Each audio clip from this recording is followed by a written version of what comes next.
S ವಿದ್ಯಾರ್ಥಿಗಳೇ, ಈ ದಿನದ ತರಗತಿಯನ್ನು ಪ್ರಾರಂಭ ಮಾಡ್ತಾ ಈ ದಿನ ನಾವು 9ನೇ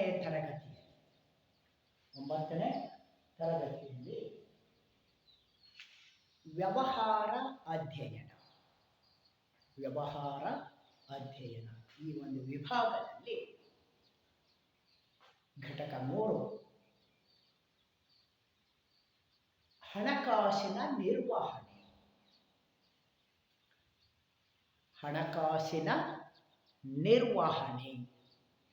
ನೋಡಿ. ಪದ ಹಣಕಾಸು ಗೊತ್ತಿದೆ, ಎಲ್ಲರೂ ಇದನ್ನು ನೋಡಿದ್ದೀರಾ ಹಾಗೂ ಬಳಸ್ತಾ ಇದೆ, ಹೌದೇನೋ? ಎಸ್. ಹಾಗಾದರೆ ಹಣ ಎಂದರೆ ವಾಟ್ ಈಸ್ ಮನಿ? ಏನ್ ಡೆಫಿನೇಷನ್ ಹೇಳ್ತಾರೆ? ಹಣ ಎಂದರೇನು? ಹಣದ ಇತಿಹಾಸವನ್ನು ನಾವು ಗಮನಿಸ್ತಾ ಬಂದರೆ ಹಣ ಆವ ಕಾಲಕ್ಕೆ ಅನುಗುಣವಾಗಿ ಅದು ವಸ್ತು ರೂಪದಲ್ಲಿ ನಾವು ಮಾಡ್ಕೊಂತ ಬಂದ. ಮೊದಲು ಹಣ ಇಲ್ಲದಿದ್ದ ಕಾಲದಲ್ಲಿಯೂ ವ್ಯವಹಾರಗಳು ನಡೀತಾ ಇದೆ. ಇದನ್ನು ವಿನಿಮಯ ಪದ್ಧತಿ, ವಸ್ತು ವಿನಿಮಯ ಅಂತ, ಅಥವಾ ಸಾಟಿ ಪದ್ಧತಿ ಅಂದ್ರೆ ಒಂದು ವಸ್ತುವನ್ನು ಕೊಟ್ಟು ಅದಕ್ಕೆ ಪ್ರತಿಯಾಗಿ ಮತ್ತೊಂದು ವಸ್ತುವನ್ನು ಪಡೆದುಕೊಳ್ಳುವ ರೀತಿ, ಇದನ್ನ ಸಾಟಿ ಪದ್ಧತಿ ಅಂತ. ಅದಾದ ಮೇಲೆ ಹರಳು, ಲೋಹ, ಕಪ್ಪೆ ಚಿಪ್ಪುಗಳು ಈ ರೀತಿಯ ಹಣಗಳು ಬಳಕೆಗೆ ಬಂದವು. ನಂತರ ನಾಣ್ಯಗಳು, ಬೆಳ್ಳಿಯ ನಾಣ್ಯಗಳು, ಬಂಗಾರದ ನಾಣ್ಯಗಳು, ತಾಮ್ರದ ನಾಣ್ಯಗಳು, ಆಗ ಹಣ ಬೆಳವಣಿಗೆ ಆಗ್ತಾ ಹೋಯಿತು. ಅದೆಲ್ಲ ಆದ ಮೇಲೆ ಈಗ ನಮ್ಮ ಅನುಕೂಲಕ್ಕೆ, ವಾಣಿಜ್ಯಕ್ಕೆ, ವ್ಯಾಪಾರಕ್ಕೆ, ಸಾಗಾಟಕ್ಕೆ ಇವೆಲ್ಲದಕ್ಕೂ ಅನುಕೂಲತೆ ಆಗಲಿ ಅಂತಕ್ಕಂಥ ಉದ್ದೇಶದಿಂದ ಈಗ ನಾವು ಕಾಗದದ ರೂಪದ ಹಣವನ್ನು ತಂದಿದ್ದೇವೆ. ಬ್ಯಾಂಕ್ ಹಣ ಇದೆ, ಚೆಕ್ ಇದೆ, ಚೆಕ್ ಹಣ, ಡ್ರಾಫ್ಟ್ ಇದೆ, ಕ್ರೆಡಿಟ್ ಕಾರ್ಡ್, ಡೆಬಿಟ್ ಕಾರ್ಡ್, ಇವೆಲ್ಲ ಹಣವಾಗಿ ಇವತ್ತು ನಮಗೆ ಬಳಕೆ ಆಗ್ತಾ ಇದೆ. ಹಾಗಾದರೆ ವಾಟ್ ಈಸ್ ಮನಿ?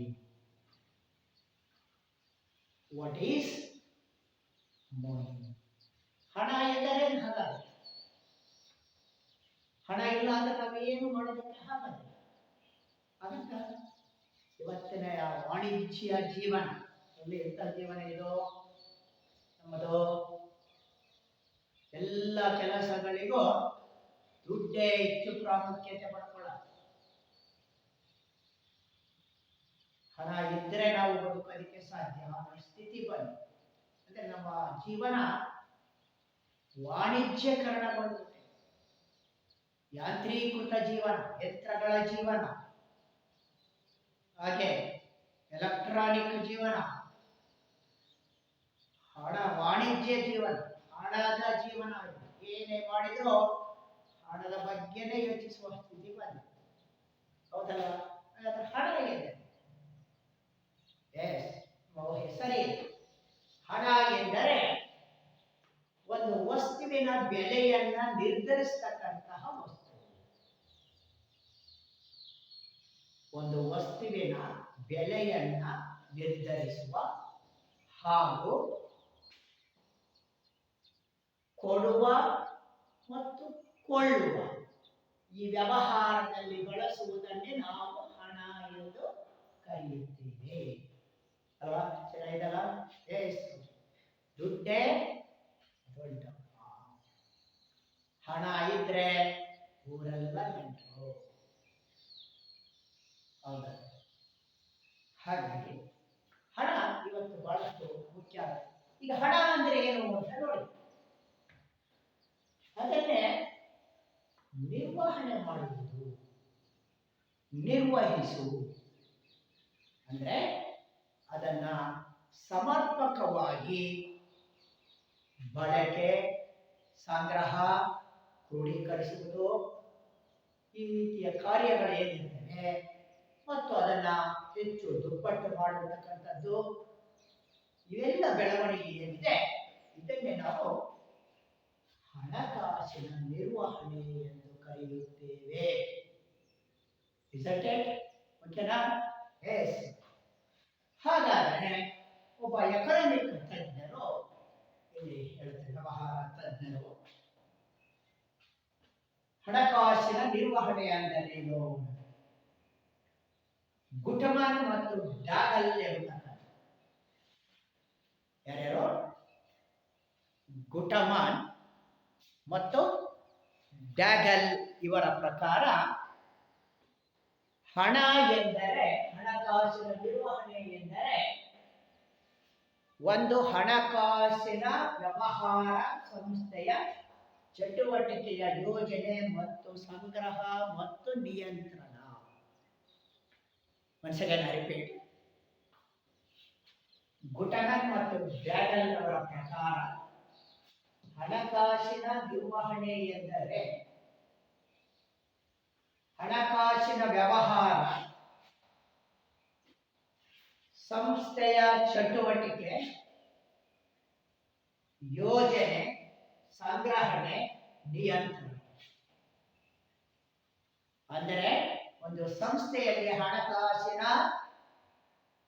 ಯೋಜನೆ, ಪ್ಲಾನಿಂಗ್, ನಿಯಂತ್ರಣ, ಕಂಟ್ರೋಲಿಂಗ್ ಅಂಡ್ ಕಲೆಕ್ಟಿಂಗ್ ಪ್ರೋಸೆಸ್.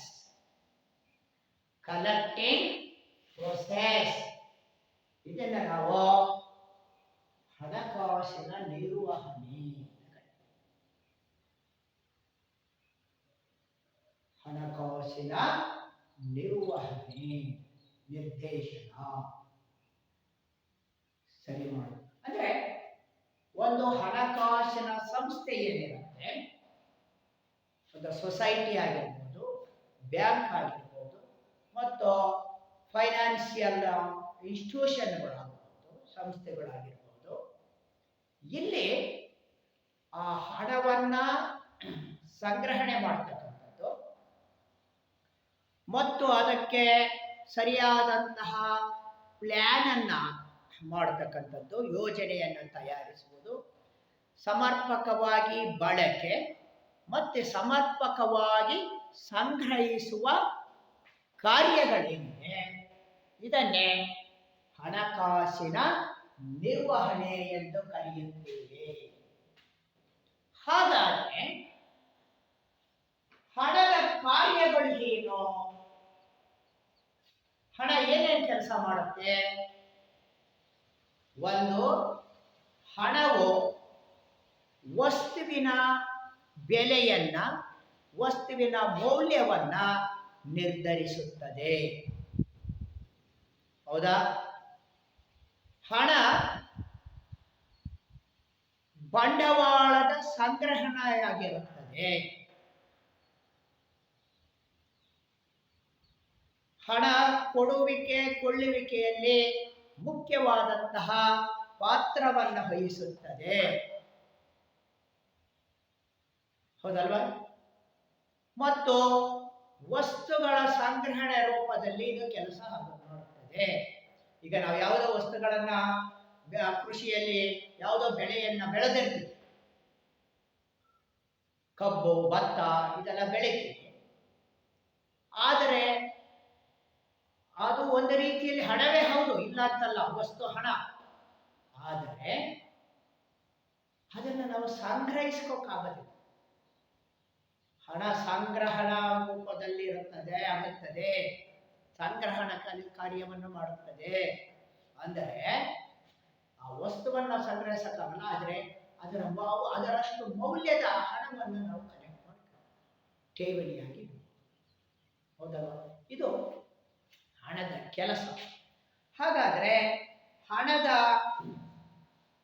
ಹಣಕಾಸಿನ ಪ್ರಾಮುಖ್ಯತೆಗಳು ಏನು ಅಂತ ನೋಡಿ. ಹಣಕಾಸಿನ ಪ್ರಾಮುಖ್ಯತೆಗಳು ಅಂದರೆ ಹಣಕಾಸಿನ ವ್ಯವಹಾರ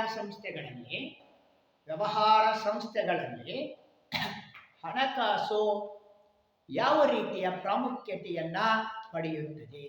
ಹಣಕಾಸಿನ ಪ್ರಾಮುಖ್ಯತೆ ಅಂತ ಕರೀತಾರೆ. ಹಣಕಾಸಿನ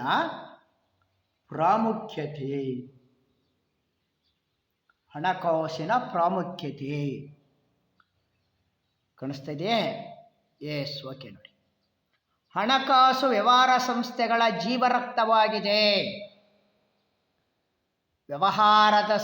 ವ್ಯವಹಾರದಲ್ಲಿ ಬಳಸುವ ಮುಖ್ಯ ವಸ್ತುವೇ ಹಣ. ಹಣಕಾಸು ಇಲ್ಲದೆ ಯಾವುದೇ ವ್ಯವಹಾರ ಚಟುವಟಿಕೆಗಳು ನಡೆಯುವುದಿಲ್ಲ. ಹಣಕಾಸು ಉತ್ಪಾದನಾ ಕಾರ್ಯದಲ್ಲಿ ವಸ್ತುಗಳನ್ನು ಸೇವೆಗಳನ್ನು ಒದಗಿಸುವ ಪ್ರಕ್ರಿಯೆಯಲ್ಲಿ ಬೇಕಾಗುವ ಸಾಧನವಾಗಿ ಪೂರೈಕೆಯಾಗುತ್ತದೆ. ಹಣಕಾಸು ವ್ಯವಹಾರ ಸಂಸ್ಥೆಗಳ ಹಲವಾರು ಅಂಗಗಳು ತಮ್ಮ ಗುರಿಗಳನ್ನು ಸಾಧಿಸುವುದು ಮತ್ತು ವ್ಯವಹಾರ ನಡೆಸಿಕೊಂಡು ಹೋಗುವ ದಿಕ್ಕಿನಲ್ಲಿ ಪಾತ್ರ ವಹಿಸುತ್ತದೆ. ಹಣಕಾಸು ಬಂಡವಾಳವನ್ನು ತೊಡಗಿಸುವುದರಲ್ಲಿ ವಿನಿಯೋಗ ಮಾಡುವ ದಿಕ್ಕಿನಲ್ಲಿ ಒಂದು ನಿಯಂತ್ರಿತ ರೀತಿಯಲ್ಲಿ ಮಾರ್ಗದರ್ಶನ ನೀಡುತ್ತದೆ. ಹಣಕಾಸು ಸಂಸ್ಥೆಯು ಕೈಗೊಳ್ಳುವ ಹೊಸ ಸಂಶೋಧನೆಗಳು, ಮಾರುಕಟ್ಟೆ ಸಮೀಕ್ಷೆ, ಜಾಹೀರಾತು ಹಾಗೂ ಸಂಸ್ಥೆ ಹೆಚ್ಚು ಪ್ರಚಾರಪಡಿಸುವ ಅವಶ್ಯಕತೆಯಾಗಿದೆ. ಹಣಕಾಸು ಸ್ಥಿರತೆ ಮತ್ತು ಸಂಸ್ಥೆಯ ಯೋಗ್ಯತೆಯನ್ನು ಹೆಚ್ಚಿಸುತ್ತದೆ.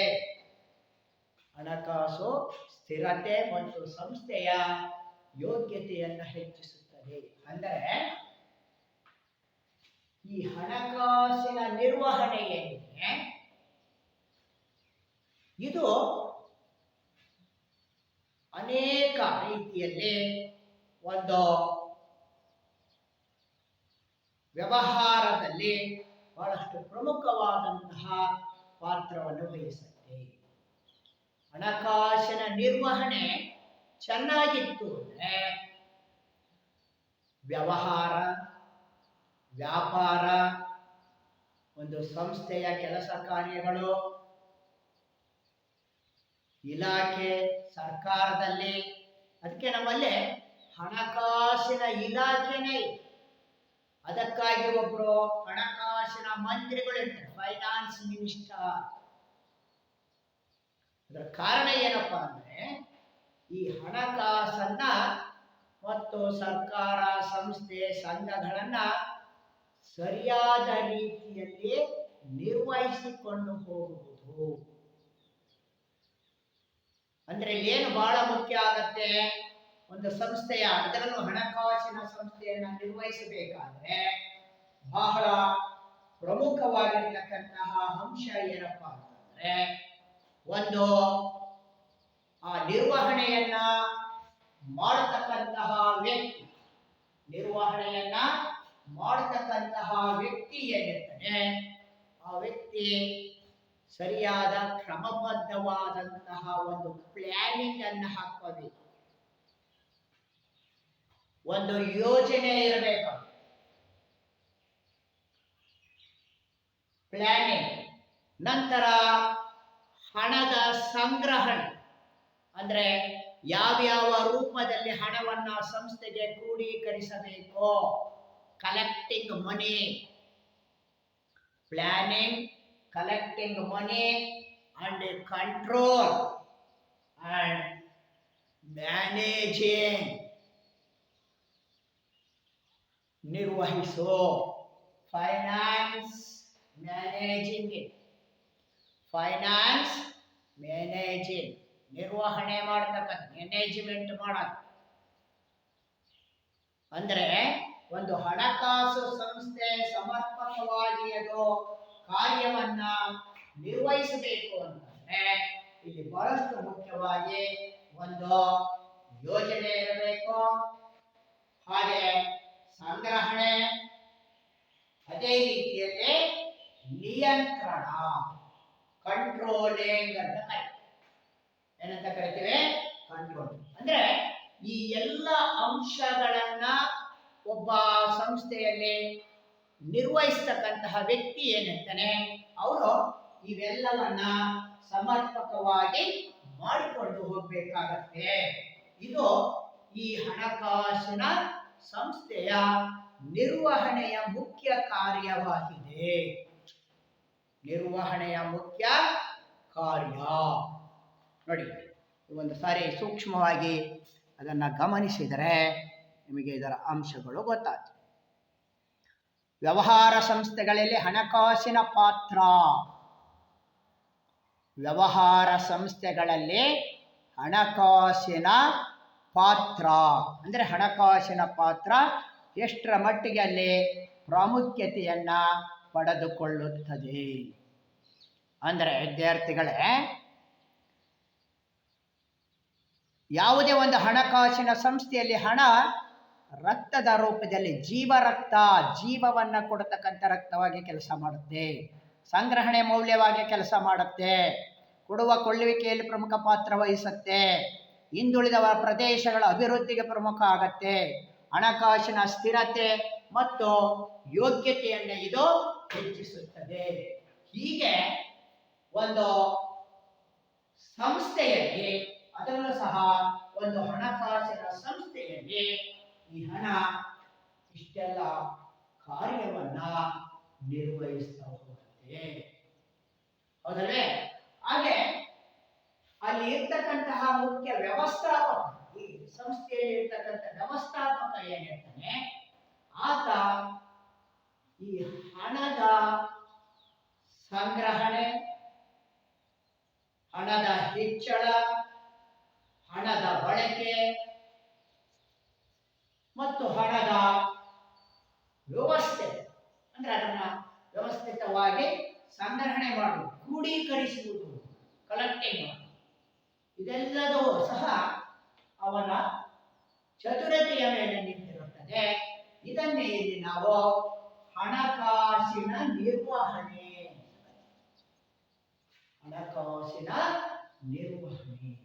ಈ ಹಣಕಾಸು ಸಂಸ್ಥೆಗಳಲ್ಲಿ ಹಣ ಎರಡು ರೀತಿಯಲ್ಲಿ ಸಂಗ್ರಹದ ಕೆಲಸವನ್ನ ಮಾಡ್ತಾ ಹೋಗುತ್ತೆ. ಒಂದು ಅಲ್ಪಾವಧಿಯ ಹಣಕಾಸು, ಮತ್ತೊಂದು ದೀರ್ಘಾವಧಿಯ ಹಣಕಾಸು. ಅಲ್ಪಾವಧಿಯ ಹಣಕಾಸು ಮತ್ತೊಂದು ದೀರ್ಘಾವಧಿಯ ಹಣಕಾಸು. ಹೀಗೆ ಈ ಎರಡು ರೂಪದಲ್ಲಿ ಅದು ಕೆಲಸವನ್ನ ಮಾಡ್ತಾ ಹೋಗುತ್ತೆ. ವ್ಯವಹಾರ ಸಂಸ್ಥೆಗಳು ತಾವು ಪಡೆದ ಹಣವನ್ನು ಹಿಂತಿರುಗಿಸುವಲ್ಲಿ ಸಾಮಾನ್ಯವಾಗಿ ಎರಡು ಅವಧಿಗಳ ಹಣಕಾಸನ್ನ ಬಳಕೆ ಮಾಡಿಕೊಳ್ಳುತ್ತದೆ. ಅಂದ್ರೆ ಯಾವುದೇ ಒಬ್ಬ ವ್ಯಕ್ತಿ ಇಲ್ಲ ಬ್ಯಾಂಕ್ ಆಗಿರ್ಬೋದು, ಫೈನಾನ್ಷಿಯಲ್ ಇದಾಗಬಹುದು, ಇವು ರೈತರಿಗೆ ಸಾಲವನ್ನ ಕೊಡಬೇಕಾದ್ರೆ ಅಲ್ಪಾವಧಿ ಸಾಲ, ದೀರ್ಘಾವಧಿ ಸಾಲ ಅಂತ ಎರಡು ಪ್ಲಾನ್ ಮಾಡುತ್ತೆ. ಅಂದರೆ ಹಣವನ್ನ ಹಿಂದಿರುಗಿಸಲು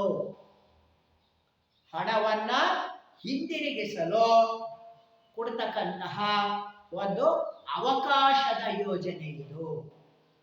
ಅಲ್ಪಾವಧಿ ಹಣಕಾಸಿನಲ್ಲಿ ಏನಿರುತ್ತೆ ಅಂದ್ರೆ ಇದು ದಿನವಹಿ ಕಾರ್ಯವಹಿವಾಟುಗಳಾದರೆ ವ್ಯಾವಹಾರಿಕ ಸಂಸ್ಥೆಗಳಲ್ಲಿ ಬೇಕಾಗುವ ಹಣಕಾಸಿನ ಅವಶ್ಯಕತೆ ಏನಿರುತ್ತೆ ಅಂಥವರಿಗೆ ಇದು ಹಣಕಾಸಿನ ಇದನ್ನ ನೀಡುತ್ತದೆ. ಇದನ್ನು ನಾವು ಅಲ್ಪಾವಧಿ ಹಣಕಾಸು ಅಂತ ಕರೀತೀವಿ. ಅಲ್ಪಾವಧಿ ಹಣಕಾಸು ದಿನವಹಿ ಕಾರ್ಯವಹಿವಾಟುಗಳಲ್ಲಿ ವ್ಯವಹಾರ ಸಂಸ್ಥೆಗಳಿಗೆ ಬೇಕಾಗುವ ಹಣದ ಅವಶ್ಯಕತೆಯನ್ನು ಅಲ್ಪಾವಧಿ ರೂಪದಲ್ಲಿ ಮರು ಬಳಕೆಗೆ ಅಂದರೆ ಮರು ಸಂಗ್ರಹಣಕ್ಕೆ ನೀಡುವ ಅವಕಾಶ. ಹಾಗೆ ಇನ್ನೊಂದು ದೀರ್ಘಾವಧಿ ಹಣಕಾಸು.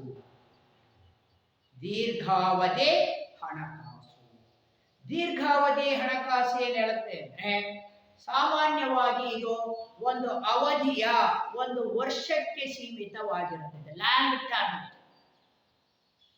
ಇಷ್ಟೇ ಅದು ಈ ಫೈನಾನ್ಷಿಯಲ್ ಇದರಲ್ಲಿ ಏನಪ್ಪ ಅಂದ್ರೆ ಹಣಕಾಸು ಸಂಸ್ಥೆಗಳನ್ನ ಹೊರತಕ್ಕಂಥದ್ದು ಒಂದು ಶಾರ್ಟ್ ಟೈಮಲ್ಲಿ ಮತ್ತೆ ವಾಪಸ್ ನೀಡ್ತಕ್ಕಂಥದ್ದು, ಮತ್ತೊಂದು ಲಾಂಗ್ ಟೈಮಲ್ಲಿ ನೀಡ್ತಕ್ಕಂಥದ್ದು ದೀರ್ಘಾವಧಿ ಸಾಲ. ಅಲ್ಪಾವಧಿ ಸಾಲ, ದೀರ್ಘಾವಧಿ ಸಾಲ ಬ್ಯಾಂಕ್. ಹಾಗೆ ಈ ಹಣಕಾಸಿನ ಸಂಸ್ಥೆಗಳು ಸಹ ಬ್ಯಾಂಕಿನಿಂದ ಹಣವನ್ನು ಪಡ್ಕೊಂಡಾಗ ಮತ್ತೆ ಅದನ್ನ ಮರು ಸಾಲವನ್ನು ಪಾವತಿ ಮಾಡಬೇಕಾದ್ರೆ ಈ ರೀತಿಯ ಎರಡು ಕ್ರಮಗಳನ್ನ ಬಳಸ್ತಾರೆ: ಶಾರ್ಟ್ ಟೈಮ್, ಲಾಂಗ್ ಟೈಮ್, ಅಲ್ಪಾವಧಿ, ದೀರ್ಘಾವಧಿ. ಅಲ್ಪಾವಧಿ ಹಣಕಾಸಿನ ಮೂಲಗಳು ಯಾವುವು, ಎಲ್ಲಿ ಅಲ್ಪಾವಧಿ ಹಣಕಾಸನ್ನ ಕೊಡ್ತಾ ಹೋಗ್ತಾರೆ ಅಂತ ನೋಡಿದ್ರೆ, ಒಂದು ವ್ಯಾಪಾರದ ಸಾಲ, ಬ್ಯಾಂಕ್ ಉದ್ದರಿಗಳ ಸಾಲ, ಗ್ರಾಹಕ ಮುಂಗಡಗಳು, ಅಲ್ಪಾವಧಿ ಸಾರ್ವಜನಿಕ ಠೇವಣಿ ಸಂಗ್ರಹ, ಸ್ಥಳೀಯ ಲೇವಾದೇವಿಗಾರರಿಂದ ಸಾಲ ಪಡೆಯುವುದು. ಈ ರೀತಿಯ ಮೂಲಗಳಿಂದ ಇವುಗಳನ್ನ ಅಲ್ಪಾವಧಿ ಸಾಲವನ್ನ ಅಂತಹ ವ್ಯವಹಾರಸ್ಥರಗಳಿಗೆ ಕೊಡ್ತಾರೆ. ಅಂತಹ ವ್ಯವಹಾರವನ್ನ ಮಾಡ್ತಕ್ಕಂಥವರಿಗೆ ಈ ರೀತಿ ಸಾಲಗಳನ್ನ ಕೊಡ್ತಾರೆ. ಇಲ್ಲಿದೆ ನೋಡಿ, ಅಲ್ಪಾವಧಿ ಹಣಕಾಸಿನ ಮೂಲಗಳು. ವ್ಯವಹಾರ ಸಂಸ್ಥೆಗಳು ಅಲ್ಪಾವಧಿಗಾಗಿ ಹಣವನ್ನು ಅನೇಕ ಮೂಲಗಳಿಂದ ಸಂಗ್ರಹಿಸುತ್ತವೆ. ಅವುಗಳೆಂದರೆ ವ್ಯಾಪಾರ ಸಾಲ. ವ್ಯಾಪಾರ ಸಾಲವೆಂದರೆ ಸಂಸ್ಥೆಗಳು ಸರಕುಗಳ ಪೂರೈಕೆ ಮಾಡುವುದರಿಂದ ಪಡೆಯುವ ಸಾಲ. ಸಾಮಾನ್ಯವಾಗಿ ವ್ಯವಹಾರ ಸಂಸ್ಥೆಗಳು ಸರಕುಗಳನ್ನು ತೆಗೆದುಕೊಂಡು 2-3 ತಿಂಗಳಲ್ಲಿ ಹಣವನ್ನು ಪಾವತಿ ಮಾಡುತ್ತವೆ. ಬ್ಯಾಂಕ್ ಉದ್ದರಿ ಮತ್ತು ಬ್ಯಾಂಕ್ ಸಾಲ. ಸಾಮಾನ್ಯವಾಗಿ ವ್ಯವಹಾರ ಬ್ಯಾಂಕುಗಳಿಂದ 3 ತಿಂಗಳಿಂದ 1 ವರ್ಷದವರೆಗೆ ಮರುಪಾವತಿ ಮಾಡಲು ಸಾಲವನ್ನು ಪಡೆಯುತ್ತಾರೆ. ವ್ಯವಹಾರ ಸಂಸ್ಥೆಗಳಿಗೆ ಬ್ಯಾಂಕುಗಳು ಓವರ್ ಡ್ರಾಫ್ಟ್ ಮೂಲಕ ಕೂಡ ಹಣವನ್ನು ಒದಗಿಸುತ್ತವೆ. ಅಂದರೆ ಈ ಹಣಕಾಸನ್ನು ನಿರ್ವಹಿಸೋದಕ್ಕೆ ಈ ರೀತಿಯ 2 ಕ್ರಮಗಳು ಇದ್ದಾವೆ. ವ್ಯವಹಾರ ಸಂಸ್ಥೆಗಳಿಗಾಗಿರ್ಬೋದು, ಗ್ರಾಹಕರಿಗೆ ಆಗಿರ್ಬೋದು, ಯೋಜನೆಗಳು ಇಲ್ಲಿ ಬಳಕೆಗೆ ಬರ್ತವೆ. ನಾವು ಬ್ಯಾಂಕ್ಗಳಲ್ಲಿ ಹೋದ ಸಂದರ್ಭಗಳಲ್ಲಿ ಈ 2 ರೀತಿಯ ಸಾಲಗಳ ಯೋಜನೆಗಳು ಇರೋದನ್ನು ನಾವು ಕಾಣ್ತೀವಿ. ಇನ್ನು ಸ್ಥಳೀಯ ಲೇವಾದೇವಿಗಾರರಿಂದ, ಸಾಹುಕಾರಗಳಿಂದ ಸಾಲ ಪಡೆಯುವುದು.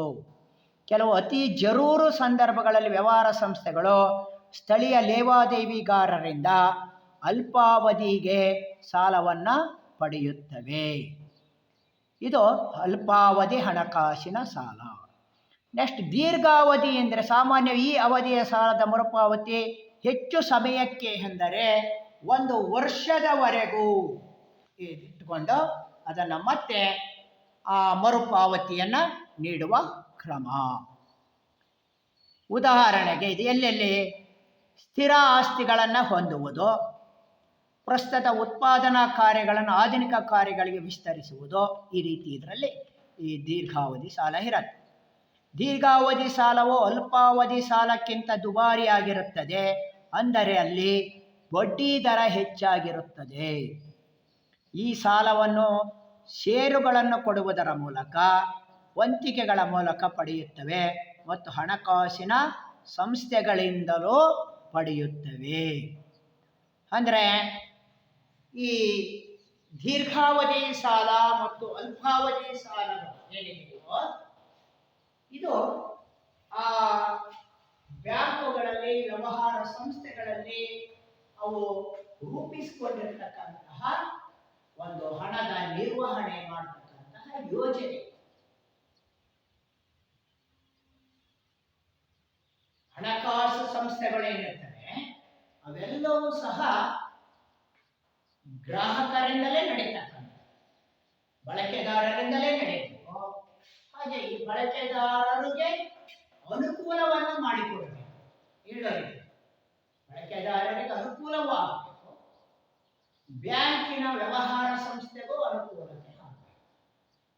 ಹೀಗೆ ಈ 2 ನಿಟ್ಟಿನಲ್ಲಿ ಈ ಹಣದ ನಿರ್ವಹಣೆ ನಡೀತಾ ಹೋಗುತ್ತೆ. ಅದನ್ನ ನಿರ್ವಹಿಸ್ತಕ್ಕಂತಹ ವ್ಯಕ್ತಿ, ಹಣ ನಿರ್ವಹಣೆ ಅಂದರೆ ಒಬ್ಬ ವ್ಯಕ್ತಿ ಯಾವುದೇ ಒಂದು ಹಣಕಾಸನ್ನ ಸಮರ್ಪಕವಾಗಿ ಆರ್ಥಿಕ ನಿರ್ವಹಣೆ ಅನ್ನೋದು ಎಲ್ಲ ಕ್ಷೇತ್ರಗಳಿಗೂ ಬರ. ಯಾವುದೋ ಒಂದು ಕಾರ್ಖಾನೆಯನ್ನ ನಡೆಸ್ತಾ ಇರತಕ್ಕಂತಹ MD ಮ್ಯಾನೇಜಿಂಗ್ ಡೈರೆಕ್ಟರ್ ಒಟ್ಟು ಎಲ್ಲದನ್ನು ಸರಿಯಾದ ರೀತಿಯಲ್ಲಿ ಸಮರ್ಪಕವಾಗಿ ಮಾಡಿದಂದ್ರೆ ಅವನ ನಿರ್ವಹಣೆ ಸರಿ ಇದೆ ಅಂದ್ರೆ ಅವರ ಕೆಲಸವನ್ನ ಆ ಇಲಾಖೆಯ ಕಾರ್ಖಾನೆಯ ಕೆಲಸವನ್ನು ಸಮರ್ಪಕವಾಗಿ ಎಲ್ಲ ಕಾರ್ಯಗಳನ್ನ ಸರಿಯಾದ ರೀತಿಯಲ್ಲಿ ನಡೆಸಿಕೊಂಡು ಹೋಗ್ತಾ ಇದ್ದೇನೆ. ಈ ಹಣಕಾಸು ಹಾಗೆ. ಈಗ ಬ್ಯಾಂಕ್ನ ನಿರ್ವಹಣೆ. ಬ್ಯಾಂಕ್ ಒಂದು ಹಣಕಾಸಿನ ಸಂಸ್ಥೆ, ಸರ್ಕಾರದ ಇದರಲ್ಲಿ ಇಲಾಖೆಯ ವ್ಯಾಪ್ತಿಯಲ್ಲಿ ಒಳಪಟ್ಟಿರುವ IBRD ಒಂದು ನಿರ್ದೇಶನದಲ್ಲಿ ಇದು ಕೆಲಸ ಮಾಡುತ್ತೆ ಬ್ಯಾಂಕ್. ಅಲ್ಲಿರ್ತಕ್ಕಂತಹ ಮ್ಯಾನೇಜರ್, ವ್ಯವಸ್ಥಾಪಕ ನಿರ್ದೇಶಕ, ಆ ವ್ಯಕ್ತಿ ಅದನ್ನ ಸರಿಯಾದ ರೀತಿಯಲ್ಲಿ ಕೆಲಸಗಳನ್ನು ಮಾಡಿಸಿಕೊಂಡು ಹೋಗಬೇಕು. ಅವನು ಕೆಲಸ ಮಾಡಬೇಕು ಮತ್ತು ಆ ಬ್ಯಾಂಕನ್ನ ಸಮರ್ಪಕವಾಗಿ ನಿರ್ವಹಣೆ ಮಾಡಿ, ಹಣಕಾಸಿನ ನಿರ್ವಹಣೆ ಮಾಡಿ, ಬ್ಯಾಂಕಿನ ವಹಿವಾಟು ಹಣವನ್ನ ಹೆಚ್ಚಿಸಬೇಕು. ಈ ರೀತಿ ಎಲ್ಲ ಕಾರ್ಯಗಳನ್ನು ನಾವು ಹಣಕಾಸಿನ ನಿರ್ವಹಣೆ ಎಂದು ಕರೆಯುತ್ತೇವೆ. ಹಣಕಾಸಿನ ನಿರ್ವಹಣೆ. ಇದಕ್ಕೆ ಹಣಕಾಸಿನ ನಿರ್ವಹಣೆಗಾಗಿಯೇ ನಮ್ಮಲ್ಲಿ ಕೆಲವು ಸರ್ಕಾರಿ ಸ್ವಾಮ್ಯದ ನಿಗಮಗಳಿದ್ದಾವೆ. ಸರ್ಕಾರಿ ಸ್ವಾಮ್ಯದ ಅಧೀನದಲ್ಲಿ ನಡೀತಕ್ಕಂತಹ ಬ್ಯಾಂಕುಗಳಿದ್ದಾವೆ. ಹಾಗೆ ಕೆಲವು ಹಣಕಾಸಿನ ಸಂಸ್ಥೆಗಳು ಇವೆ. Financial institution, financial organisations. Yes, ಆ ರೀತಿ ಯಾವ್ಯಾವ ಇದಾವೆ ಅಂತ ನೋಡಿದ್ರೆ, ಒಂದು ಭಾರತೀಯ ಕೈಗಾರಿಕಾ ಹಣಕಾಸು ನಿಗಮ. ಭಾರತೀಯ ಕೈಗಾರಿಕಾ ಹಣಕಾಸು ನಿಗಮ ಒಂದು. ಇದನ್ನು IFCI ಅಂತ ಕರೀತಾರೆ, ಭಾರತೀಯ ಕೈಗಾರಿಕಾ ಹಣಕಾಸು ನಿಗಮ. ಮತ್ತೆ ರಾಜ್ಯ ಹಣಕಾಸು ನಿಗಮ, ರಾಜ್ಯ IFCI, SFCS, ಭಾರತೀಯ ಕೈಗಾರಿಕಾ ಅಭಿವೃದ್ಧಿ ಬ್ಯಾಂಕ್. ಕೇಳಿರ್ಬೋದು, IBRD ಇಂದ ಸಾಲ ಸಿಗುತ್ತಪ್ಪ ಇದಕ್ಕೆ. ಹಾಗೆ ಎಕ್ಸಿಮ್ ಬ್ಯಾಂಕ್,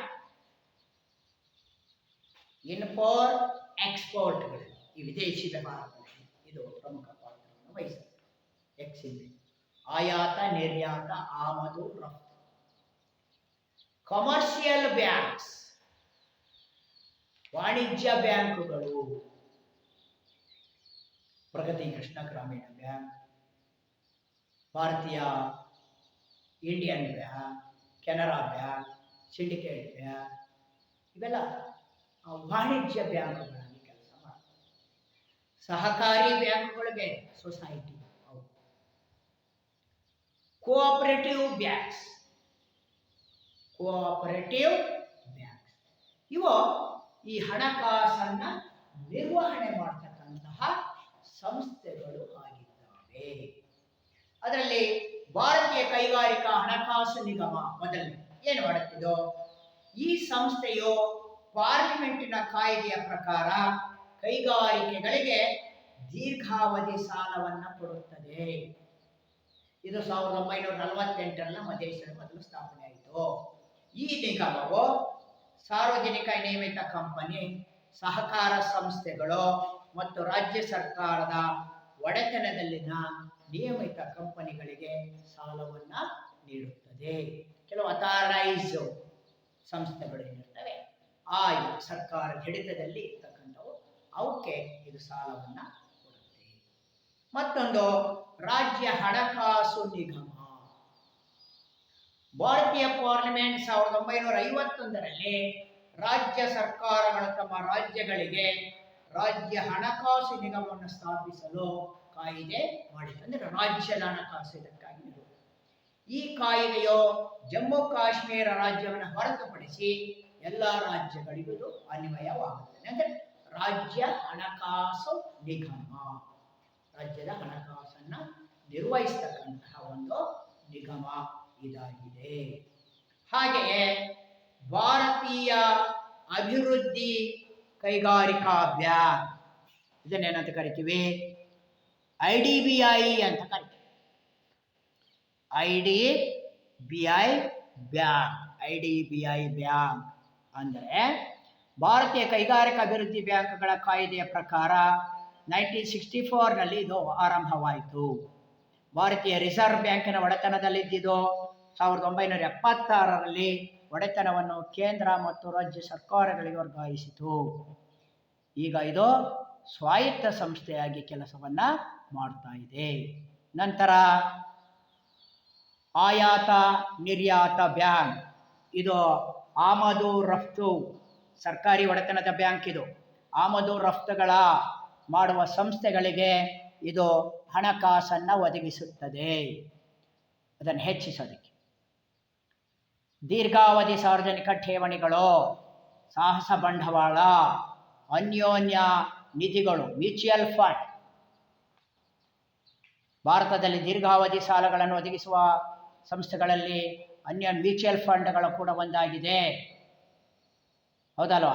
ಒಟ್ಟು ಉಳಿತಾಯ ಬಂಡವಾಳ ಇದು ಮಾಡ್ತಕ್ಕಂಥದ್ದು, ಈ ರೀತಿ ಅನೇಕ ಬೆಳವಣಿಗೆಗಳು ಇದರಲ್ಲಿ ನಾವು ಕಾಣ್ತೀವಿ. ಈಕ್ವಿಟಿ ಫಂಡ್ ಅಂದರೆ ಒಂದು ಸ್ವಲ್ಪ ಮಟ್ಟದ ಹಣವನ್ನು ಅದರಲ್ಲಿ ಹೂಡಿಕೆ ಮಾಡ್ತಕ್ಕಂಥದ್ದು. ನಂತರ ಒಟ್ಟು ಕೆಲವು ವರ್ಷಗಳ ನಂತರ ಹಣವನ್ನು ಹಿಂಪಡೆಯುವ ಒಂದು ವ್ಯವಸ್ಥೆ ಇದೆ. ಹಾಗೆ ಹಣಕಾಸಿನ ಮಾರುಕಟ್ಟೆಗಳು, ಅದರಲ್ಲಿ ಮನಿ ಮಾರ್ಕೆಟ್, ಕ್ಯಾಪಿಟಲ್ ಮಾರ್ಕೆಟ್, ಹಣದ ಮಾರುಕಟ್ಟೆ ಮತ್ತು ಬಂಡವಾಳದ ಮಾರುಕಟ್ಟೆಗಳು ಅಂತ ಕರೀತೀವಿ. ಹೀಗೆ ಒಂದು ಪ್ರದೇಶದಲ್ಲಿ ಅದರಲ್ಲೂ ಸಹ ವ್ಯವಹಾರ ಈ ವಿಭಾಗದಲ್ಲಿ ಈ ಹಣಕಾಸು, ಹಾಗೆಯೇ ಹಣಕಾಸನ್ನು ನಿರ್ವಹಿಸುವ ಸಂಸ್ಥೆಗಳೇನಿವೆ ಅದು ಬ್ಯಾಂಕ್ಗಳನ್ನು ಒಳಗೊಂಡು ಕೈಗಾರಿಕಾ ಬ್ಯಾಂಕ್ಗಳಾಗುವುದು, ಸರ್ಕಾರಿ ವಲಯದ ಬ್ಯಾಂಕ್ಗಳು, ಕೋಆಪರೇಟಿವ್ ಸೊಸೈಟಿಗಳು, ಸಂಸ್ಥೆಗಳು, ಇಂತಹ ಅನೇಕ ಉದ್ಯಮಗಳು ಏನಿದ್ದಾವೆ ಇವೆಲ್ಲವನ್ನ ಒಟ್ಟಾರೆ ಹಣಕಾಸಿನ ಸಂಸ್ಥೆಗಳನ್ನ ಅಲ್ಲಿರ್ತಕ್ಕಂತಹ ಪ್ರಮುಖವಾದಂತಹ ವ್ಯಕ್ತಿಗಳು, ಆ ಸಂಸ್ಥೆಗಳಲ್ಲಿ ಒಬ್ಬೊಬ್ಬರು ಹೆಡ್ ಇರ್ತಾರೆ. ಅಂದ್ರೆ ಇದೆಲ್ಲವನ್ನ ನಿರ್ವಹಿಸೋದು, ಮ್ಯಾನೇಜ್ ಮಾಡೋದು. ಬ್ಯಾಂಕ್ನಲ್ಲಿ ವ್ಯವಸ್ಥಾಪಕ ನಿರ್ದೇಶಕರು, ಬ್ಯಾಂಕ್ ಮ್ಯಾನೇಜರ್ ಇರ್ತಾರೆ. ಫೈನಾನ್ಷಿಯಲ್ ಸಂಸ್ಥೆಗಳಲ್ಲಿ ಒಬ್ಬ ನಿರ್ದೇಶಕರು, ಡೈರೆಕ್ಟರ್ ಅಂತ ಮಾಡಿಕೊಂಡಿರ್ತಾರೆ. ಕೋಆಪರೇಟಿವ್ ಬ್ಯಾಂಕ್ಗಳಲ್ಲಿ ಸಹ ನಿರ್ದೇಶಕ ಮಂಡಳಿ ಅಂತಲೇ ಇರುತ್ತೆ. ಇವರು ಆ ಸಂಸ್ಥೆಯ ಹಣಕಾಸಿನ ಸಂಸ್ಥೆಯ ಏಳಿಗೆಗಾಗಿ ಈ ರೀತಿಯ ಅನೇಕ ರೀತಿಯ ಕೆಲಸಗಳನ್ನು ಕೈಗೊಳ್ಳುತ್ತಾರೆ. ಅಂದರೆ planning, collecting, controlling. Planning, collecting, control, ಯೋಜನೆ, ನಿರ್ವಹಣೆ, ಹಾಗೆ ನಿಯಂತ್ರಣ.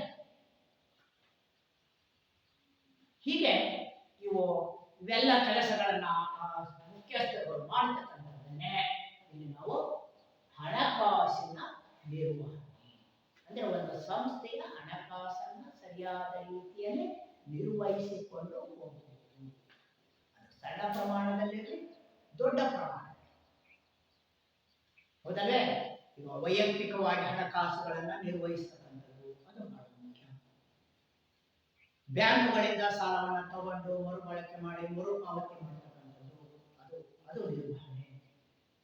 ಒಟ್ಟಾರೆ ಒಂದು ಹಣಕಾಸನ್ನ ಸಮರ್ಪಕವಾಗಿ ಬಳಸಿ ಮರುಪಾವತಿ ಮಾಡಿ ಮತ್ತು ಅದನ್ನು ಸಂಗ್ರಹಿಸಿ ಯೋಜನೆ ತಯಾರಿಸುವ ಎಲ್ಲ ಕಾರ್ಯಗಳು ಏನಿದೆ ಇದನ್ನೇ ನಾವು ಒಟ್ಟಾರೆ ಹಣಕಾಸಿನ ನಿರ್ವಹಣೆ ಎಂದು ಕರೆಯುತ್ತೇವೆ. ಆಗ್ಬೋದ ವಿದ್ಯಾರ್ಥಿಗಳೇ?